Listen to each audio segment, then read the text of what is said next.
Now we're live. What's going on, folks? And welcome to another episode of the Jake and Joe post-game show here on the First Star Logistics YouTube channel. Joe and I finally get to talk about a win. Is this the first one? No, we did it last time. We did have one other with the chance to talk about a win. So the second win that we've had a chance to talk about this year, the first home win for the Cincinnati Bengals. As always, the Jake and Joe post-game show presented by the First Star Logistics team.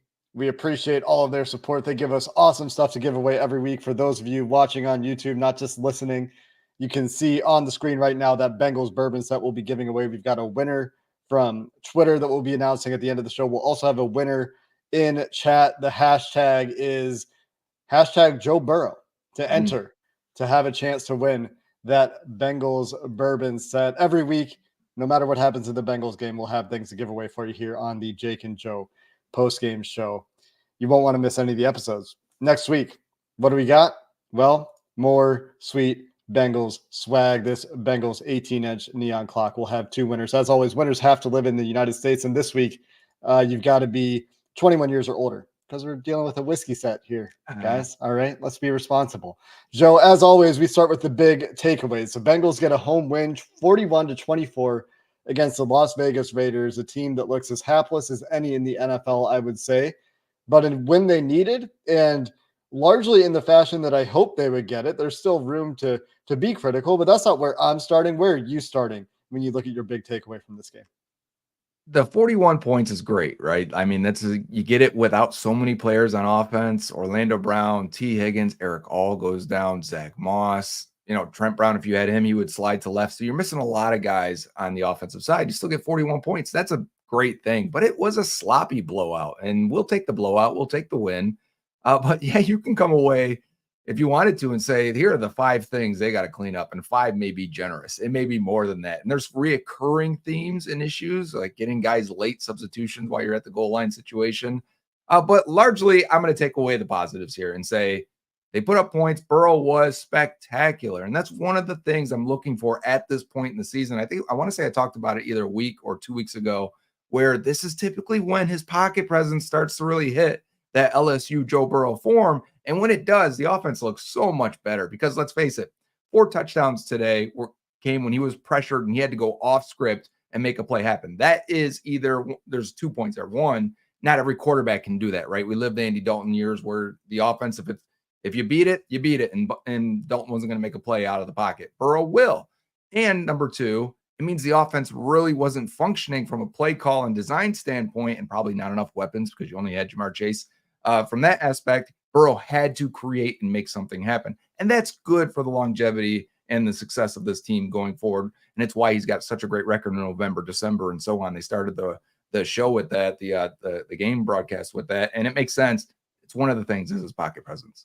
If he could hit that level earlier in the year, maybe we're not having the conversations that we're having this week. Not to say that Joe Burrow was the issue in most of their losses this year. Week 1 stands out as a big example where his play really wasn't up to snuff and where it needed to be. But he was excellent in this game. And so if we're talking big takeaways, I agree with you that Joe Burrow carried this team. And he got help. There was help. Even though they were down so many players on offense, and that Eric All injury, if it's as bad as it may be, non-contact injury, trying to redirect on the field, same knee that he injured in college. Hopefully it's not what we're hoping it's not, but that's a big blow. So even despite that, despite missing Orlando Brown, Trent Brown, Jermaine Burton, T. Higgins, there was help in this game. Mike Gesicki, again, built on last week with another good week. Chase Brown, I thought, was, for the most part, great in this game.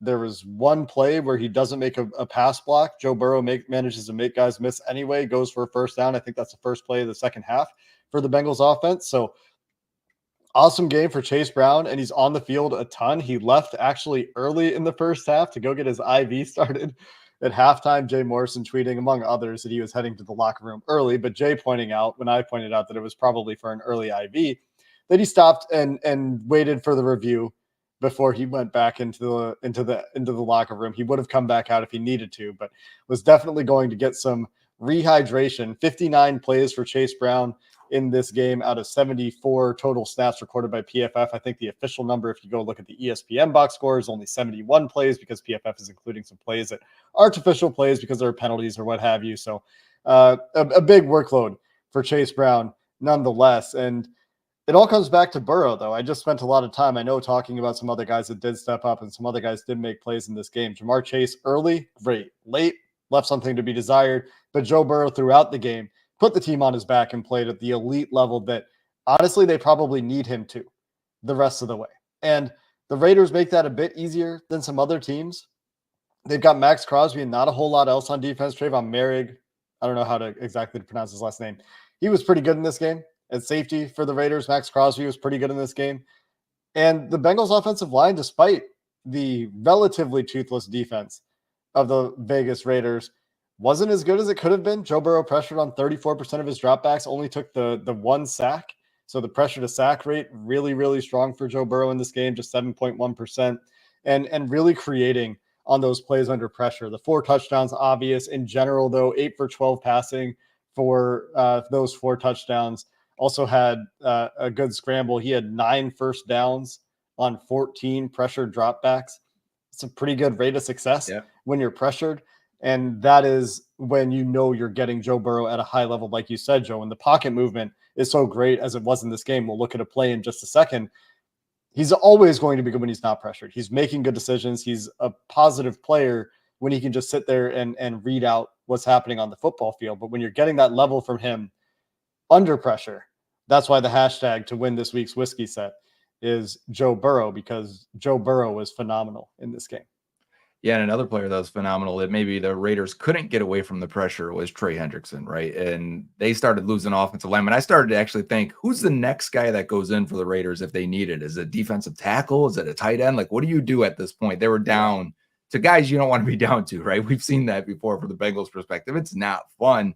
But Trey Hendrickson did what he's supposed to do. Like last week versus Fred Johnson, who we were like, hey, this could be a game where Hendrickson takes over. Eagles didn't let it happen. The Raiders acted like, well, they tried to give some chip help on a few plays, didn't work, but they acted like, hey, we'll just have our backup block Trey, and it did not go well for them at all. 4 sacks, had a forced fumble as well. Logan Wilson scooping up 2 of the forced fumbles. The defense was good. I mean, like we say 24 points, but really it was 17 because of the pick 6. Mm-hmm. And, that's it. You'll take that every week. If you tell me the defense gives up 17, I don't care who it's against, if it's a bad offense and probably the 4th string quarterback at this point for the Raiders, that's okay with me. Get 17 points, we'll take it. Sure, there's things to clean up. I still think Geno Stone is late at times. There's still no reason for DJ Ivy to be out there on the very first drive of the game covering Brock Bowers. You're just asking low pedigree players to go against maybe the best tight end in the league or top 5 already, soon to be best tight end in the league. Just not a great option there. And they still have their issues. They're still working through the young guys on the defensive line and kind of have to give them their snaps and let them figure it out on the fly. And that has its pluses, minuses. I think Chris Jenkins may have gotten credited for a sack. Joseph Osai and Miles Murphy played as much, if not more, definitely more combined than Sam Hubbard. I didn't see Hubbard very much at all in this game. And that gives me hope. And it also makes me curious with the trade deadline rumors that, we won't really get a chance to talk about because the game is on Thursday. But, if they are looking for a defensive end or something to give Trey some help, because when Trey was not in there for that last drive, man, Miles Murphy versus the same exact guy that Trey was just throwing around and running through. And it's like stark difference between the two, not to go too far into the negative, but I couldn't go this episode without saying like, that was crazy to watch. What's interesting is I was just going to praise Miles Murphy because he had a couple of really nice reps in this game. He had one really nice, I don't know what move it was exactly. He essentially just threw the right tackle out of the way and had an instant pressure early in the game. He had a couple pressures according to PFF. It'll be interesting to go back and see what we see when we watch the film. Osai and Murphy together had 47 snaps. It was 20 for Murphy, 27 for Osai. This is according to PFF charting, so they may have something wrong here, but they have Sam Hubbard at just 28 snaps. So interesting. Big rotation there on the ends. And part of that is that the last drive was Osai and Murphy. And obviously no Hubbard, no Hendrickson at that point. But overall, I mean, I think when Trey Hendrickson can take over a game like that, when there's a quarterback that can't do anything with it, you have, like you said, like the 4th quarterback, the 4th, 3rd left tackle for the Raiders. Hendrickson's going to get there, and that level of quarterback isn't equipped to deal with that kind of pressure from Trey Hendrickson. And there was support in this game. There were complementary pass rush moments in Yes. this game from McKinley Jackson, from Miles Murphy at times, from Joseph Osai. And so when you get the collective unit, Chris Jenkins, when you get the collective unit, the blitzes a couple of times, I think, get home. Jermaine Pratt notably stands out among those. Hilton. When you get those guys working together, Mike Hilton was awesome. Oh, he was. We should spend a minute. Mike Hilton was fantastic.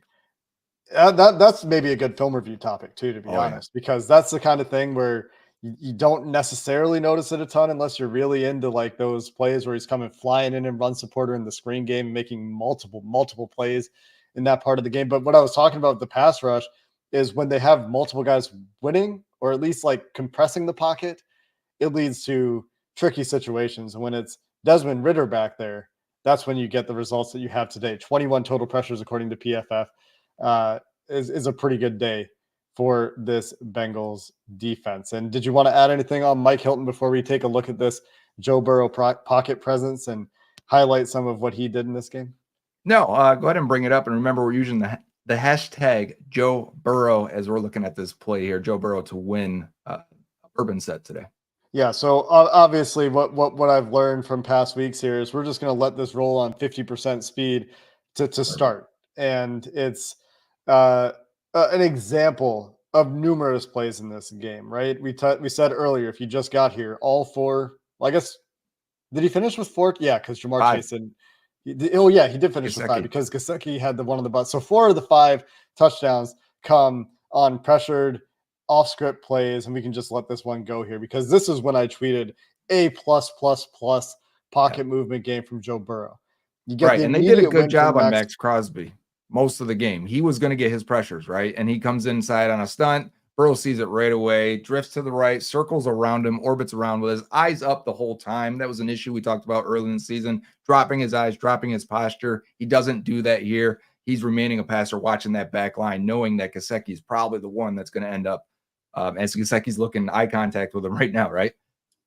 Yeah, and I just like that it's not exaggerated movement. Like he doesn't bail on the pocket. This is the kind of movement that makes me think A++ game, not just like the stuff where he feels that Cody Ford is giving up some pressure on his back, and so he's moving to the right in perfect time. And he did that on the Drew Sample touchdown. We can look at that next. And that's also a good play. But what makes it A++ to me is when you see that it's a twist again, and you see this looper coming across. Cap is late to get there. And you have this guy coming right up the A gap. He's going to be right in your face if you can't get around him. You take that little step, and he starts to go out, realizes that, oh, I don't need to leave this pocket entirely, puts his right foot in the ground here and steps back up. And that's the kind of thing that you love to see, where you're keeping your eyes downfield. You're finding, okay, there's more pressure coming from Ted Karras, not knowing where I am in the pocket. I need to make that guy, I need to make Ted right. He makes Ted right by working further to the left, and then wide open space, right? And you're throwing on the run here.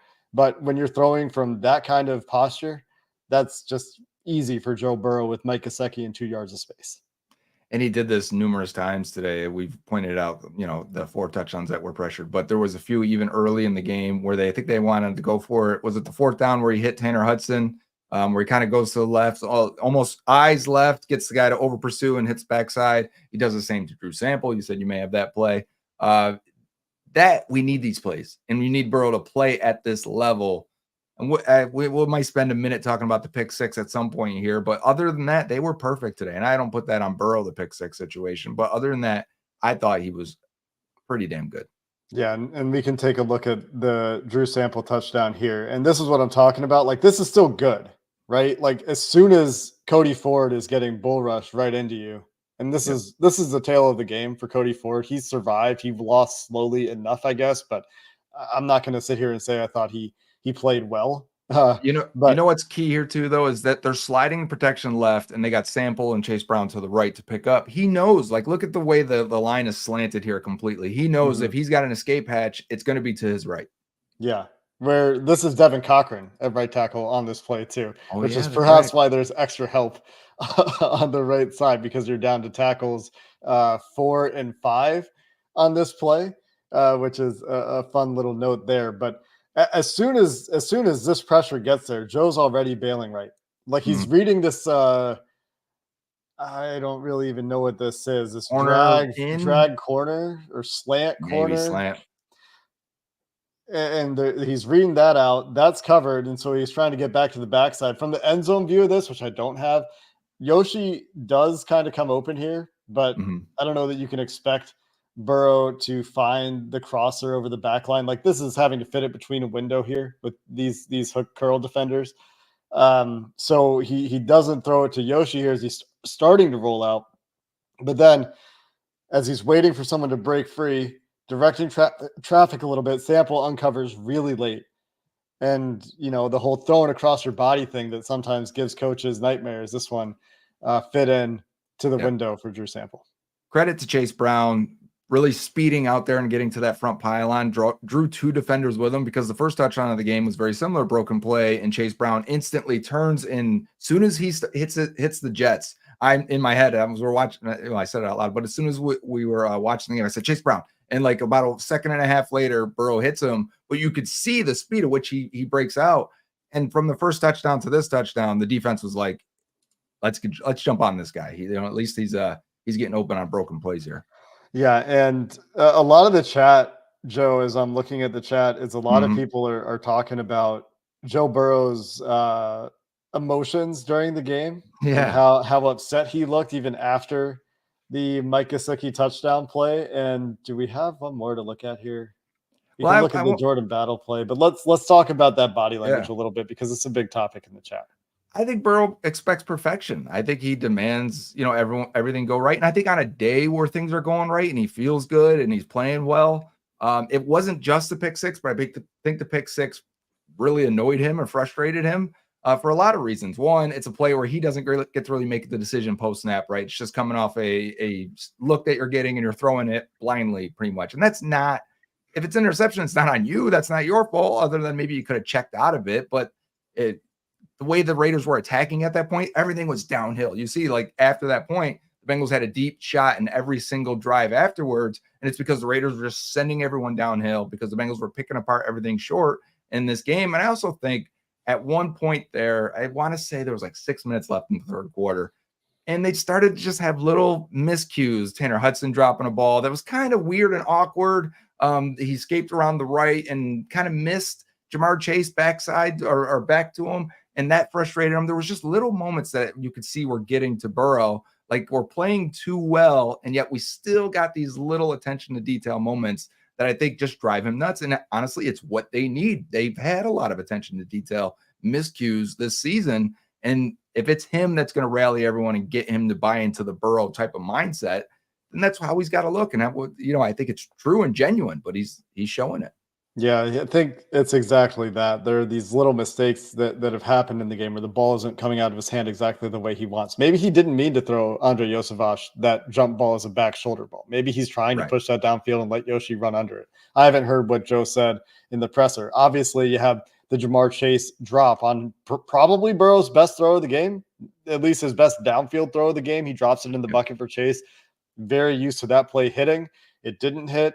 At that point, that's like in the middle of them going 4 straight drives where I think they had 14 plays for 33 yards. They had the interception in that stretch. They had to punt it a bunch in that stretch. So where things were going really well and they felt like they were winning all these matchups on offense, they have this lull in the middle of the game, early in the third, late in the third quarter and then early in the fourth quarter, which led me to even comment at the time, like, man, this is an uninspired fourth quarter. This is an uncomfortable thing to watch. And while it wasn't statistically a very gaudy day for Joe, he had 39 passes for just 251 yards. That's just 6.4 yards per attempt. It was still a very high level day of quarterbacking. And so when we pick apart these little bits where he's missing a few short throws that he's used to making, there's some ball placement stuff maybe that he didn't love. There's some receivers not completing plays where he feels like he's done a good enough job. He's honestly also annoyed with Max Crosby, I think, at this point in the game. Yes. For a couple of the late hits, like Crosby's giving him a hug. Joe Burrow does not look entertained. Did not want it. The first one, he's like understanding, like, hey, whatever. And then because he got the penalty too. But after that, like, we're not friends anymore. All right. You keep doing this and you've got a reputation of doing that. Yeah. And I think he thought he should have gotten the call in the second one. He was very obviously turfing it. It was an unnecessary hit. It was also probably, strictly speaking, not a penalty. let's get to the defense a little bit more here as well. We'll wrap up our thoughts on the offense. Just a reminder, everybody in chat seems to know this already. You can enter hashtag Joe Burrow. You only have to do it once. There's no use in putting it in over and over and over. You can only get one entry, but if you put in that hashtag Joe Burrow in the chat, you'll have a chance to win one of our 2 Bengals bourbon sets here. You have to live in the United States. You have to be 21 plus for the bourbon set, because obviously that's what our laws are in the United States of America, where you can win the bourbon set. Joe, let's stay on topic here. Let's wrap up on the offense. A big diverse day for offensive weapons in this game. Perhaps we talk about Chase Brown, who was really good in this game. Haven't talked about him very much so far. Mike Gesicki obviously building on an awesome game. And that's probably it. Kendrick Pryor had a catch. Good for him. Congrats, Kendrick Pryor. First NFL regular season catch. Andre Joseph continues to only work when you're throwing balls to him that can result in touchdowns. But Chase Brown and Mike Gesicki building on strong performances this year, and I think endearing themselves in this game with good performances. Yeah, they might accidentally end up with a positive here and be forced to use Chase Brown more than they probably. It's been trending that way, but we knew what Chase Brown is, and I think the flashes this year have shown that he can be a high-level running back that they needed in this offense out of shotgun, getting an explosive, quick 8-yard chunk on first down or 2nd and 10 when they do run it. Like, that is so big for this offense to be able to do that. He was making guys miss. He looked explosive.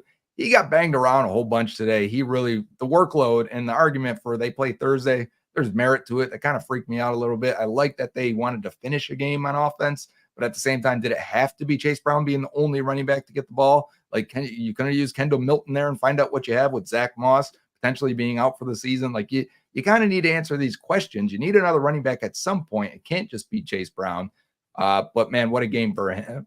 For him. If you want to go on Mike Gesicki, you can. I just want to point out why you did point out that Pryor and Yoshi did have catches. That's it for basically the other wide receiver spots. Yoshi with one, Pryor with one, I think one target to Trent Irwin. Like, Jesus, it's a void over there. There's nothing happening outside of Jamar Chase at wide receiver right now. It's very scary. Yeah, and I mean, maybe we don't spend too much time on Gesicki, who was, again, awesome in this game. One of his touchdowns, a beneficiary of a broken play, but he almost had a fantastic catch that ends up just out of bounds. That would have been, again, on the Mike Gesicki career highlight. I think a lot of Mike Gesicki career highlight reel kind of plays have come for him in the last 2 weeks. And he almost had another one in this game, but the high point over the middle of the field was a great play. The off-script play for the touchdown, his first touchdown with Joe Burrow that we looked at a little bit earlier, I think was another really positive play for Mike Gesicki. But on the topic of these receivers, no T. Higgins today, obviously injured, but Jermaine Burton, who reportedly just entirely missed a walkthrough. And on top of that, maybe had some other issues throughout the week. Several people telling me other things that are not confirmed, but they reportedly were ready to feature him in this game. Oh, yeah. They had a game plan that was ready to go for Jermaine Burton. Zac Taylor was praising Jermaine Burton throughout the week. Joe Burrow praising Jermaine Burton throughout the week. And then he reportedly just no call, no shows on Saturday. I mean, there are a couple of angles I've seen on this, both in my social media replies and people talking about it on social media. One is like, where's the support network? And we don't know. We don't know what the Bengals are doing to try to keep Jermaine Burton in line and focus and all these things. We don't know. It's a fair question. I think that's worth asking. But regardless of the support network and the mentorship and all this stuff, if you just don't show up on Saturday, when they have like all week been praising you in the media and have a game plan built for you, and it's an opportunity for you to show that you can be part of this team in a big way and help the offense, that's like beyond my wildest imagination of what it could have been for Jermaine Burton. And he was inactive earlier this year too. It makes you wonder if something similar happened then that led to a healthy scratch, and that this is a recurrent issue where previously they've tried some other source of discipline, perhaps. This is all speculative. And now we're getting some reporting around it, because I think at this point, there's a lot of frustration with Burton, whose talent is obvious when he's on the field. But not only is it It's not like a Burton versus coaching staff thing, for one. And maybe it is. Maybe he just butts heads with the coaching staff. But it's also the players. Like, you think Joe Burrow's happy that Jermaine Burton, after the way he talked about him this week, misses the last walkthrough of the week? Like, you think Joe Burrow's trusting Jermaine Burton after that? There's no way. You think Jamar Chase is happy? He knows the double coverage is coming his way, and like, all right, Burton, you're eating today. This is all you. You think the coaching staff's happy after they build the game plan, and then Saturday they have to tear it up and start over again? For them to score 41 after doing that and not having that guy, get some credit for that. It didn't look great. You had to go off script a whole bunch. I made that point, but yeah. I'm not sure I feel any better about Zac Taylor in this game. Like, there's some improvements in the running game, maybe credit in this game, for that, though. A lot of credit to Joe Burrow is where I'm at there. And honestly, I think we haven't spent enough time on this. Credit for the defense for doing their jobs today too. It was kind of brutal early, and I was definitely pretty worried about it early. That first drive for the Raiders is I guess this is what the Raiders have been all year. The Raiders have been great on their first drive, and then afterward have been terrible on our crossover. It was obvious that was a trend for the Raiders, and the defense in this game after that, though, really essentially just did their jobs, right? Like, it wasn't perfect, but they certainly did enough. And we can highlight this play from Jordan Battle. We talked about Trey Hendrickson earlier. I think this was the first defensive stop of the game. And it was at that point going back and forth. I want to say 10-10 game. And you get this stop, and the Bengals from this point going to score multiple times in a row to end the half and beginning of the third quarter. But yeah, Jordan Battle one-on-one with Brock Bowers. This on the first drive, that was DJ Ivy. It seemed like they put that in during the week to have that be on the first third down. You bring Ivy in for that. Very interesting. That seems intentional. But here's Battle playing with it, playing through the hands, playing the catch point, and not giving it up through the ground, keeping his hand in there, and fighting it all the way through. That's how you have to play it. Sometimes you're not going to be in great position, but you play the hands and play through it. This is something they haven't done enough this year, to be honest. Yeah, and Battle was honestly the Devontae Smith touchdown was actually pretty close to making the same play. I know he was out of position, and that's probably why he doesn't make the plays, because he reacted so much to the play action fake that he's really having to get back downfield. Yeah, he's reeling. He's in the same position. He's trying to make the same play. Devontae Smith made the better play on that instance. And this time, Brock Bowers, who's been awesome this year and was like the only threat on that Raiders offense to beat you in this game. Jacoby Myers made a couple plays. Don't yell at me in the comments. Brock Bowers was a guy you had to not let beat you. And early in this game, they were letting him beat him. It was Jordan Battle getting beat on a pivot route. It was DJ Ivy with the DPI, which, whatever you want to say about the penalty is, you're right. I mean, you're putting these 7th round picks in these positions against really good players in crucial moments, and you're getting these kinds of results. And then the other one was he just was open underneath and took it after the catch in some zone coverage. So this is a nice play for Jordan Battle, who played a lot in this game. He saw his snap count go up. And that's good, because after last week, I wasn't sure. It seemed like it was trending up, and then last week was weird, and then now he's back to it. Maybe it's just game plan dependent. But I see people mentioning Geno Stone on this play. Without the film, it's hard to get mad at Geno Stone here. You don't know where he's coming from or what his responsibility was. He could be either coming from the far side of the field and they rotate to a single high. But, sure, when I like a faster guy that comes in there and helps lay a hit, he does take a weird angle at the end there where he kind of takes depth. And so I'm with you on that. Yeah, I mean, it looks like he's coming from the near hash. I mean, he maybe is coming from true center field. It's hard to tell. We don't have the angle there to see it, but this step right here, though, in the next frame where he steps more towards the 25. Yeah, like he's trying to stay over top of it at that point. Like he's trying not to be involved in contact. Maybe he's looking for this exact thing, and then he's not ready to make the play, because this could have been an interception, right? I don't think this ball touches the ground. Yeah, I don't know if it ever actually hit the ground or not. Let's see. Which is interesting. 15 years ago, they might call this a catch and then a fumble. Yeah, that definitely doesn't touch the ground. The ball's on top of the player there. So that could have been an interception if he's a bit further outside and just in the right place at the right time. But overall, I think you have to be pretty pleased with the defense in this game, right? They did what they had to do against a really bad offense. They eventually got there in the run game as well, even though that started really poorly as well. The Raiders' run game finishes very unsuccessfully. They were really good on late downs in this game. The Raiders were at minus 0.58 EPA per play on 3rd and 4th downs in this game. Desmond Ridder was really bad. I think, the turnovers there were Yeah. a factor as well. But, at that point, it's a lot of garbage time too. Um, anything else you want to get to in this game, Joe? No, I think season outlook though, 4-5 with a chance here. If you can steal one for the Ravens, it's going to be tough. Ravens look very, very good right now. And in a short week, playing away, typically heavy favor for the home team there being the Ravens. And then you got to figure out if they are buyers at the deadline here, which reports recently saying they are, which is a big surprise and a fun thing for us to talk about for the next 48 hours. Yeah. And we will. So, look for that and then hopefully something happens. Yeah, it'd be fascinating to see where they come down, reportedly looking for help on the defensive side of the ball. I wonder if that has changed at all with late week developments on the offensive side of the ball. I did not see what reportedly the Jermaine Burton absence was going to be addressed after the game. I have not seen if that has been addressed. What I have seen as I scroll through Twitter is that, okay, there was a comment from Zac Taylor that I can read here in just a second. Okay. Is Joe Burrow was still pissed after the game.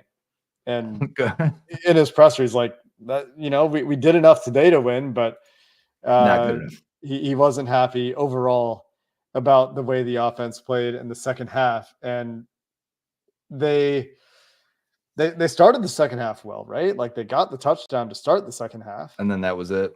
It was hard to get that touchdown though. And then, they went quiet. Mike Petralia has a quote, "I'm not just going to ignore the bad. I don't think that's a recipe for improvement. I think we could have done better." Paul Dehner Jr. tweeting that Joe Burrow was he said, "Joe Burrow currently the most pissed off 5 TD QB in history. I'm not going to ignore the bad. I'm going to be hard on myself. I'm going to be hard on us." Kind of tells you where is back. Tells you where his mindset is, right? Like the 4-5. That's not a place that Joe Burrow likes to live. The comment from Zac Taylor did not get into specifics, but does align with reporting that Burton missed again. Taylor used a problem, so plural here, but at least we know there was the walkthrough on Saturday that was an issue. But Zac Taylor, according to Charlie Clifford, cites, quote, "problems late in the week that led to Jermaine Burton's benching today." He said, "Today was a necessary step we had to make. We are going to get him back in the fold." So Friday was an issue as well, apparently. Yeah, that's also something that I've heard, but it's not something that I've been able to, get details around or something that I'm comfortable delving into. I have, and it was a problem on Friday. Multiple. Yeah. Again, this is what I've heard as well, but not something that we can off record. Right, sure. Let's give stuff away. Actually, we're at the end. I can't do that. Go to the positive. Give stuff, give stuff like tangible stuff away. You're right. We'll give our things away. We'll get out of here.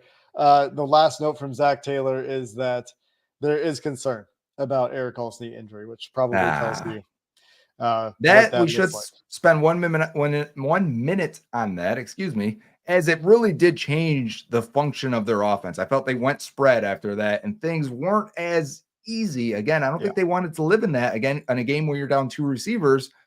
They wanted to be able to go more 12 personnel, and I think without all, it limits what they can do there.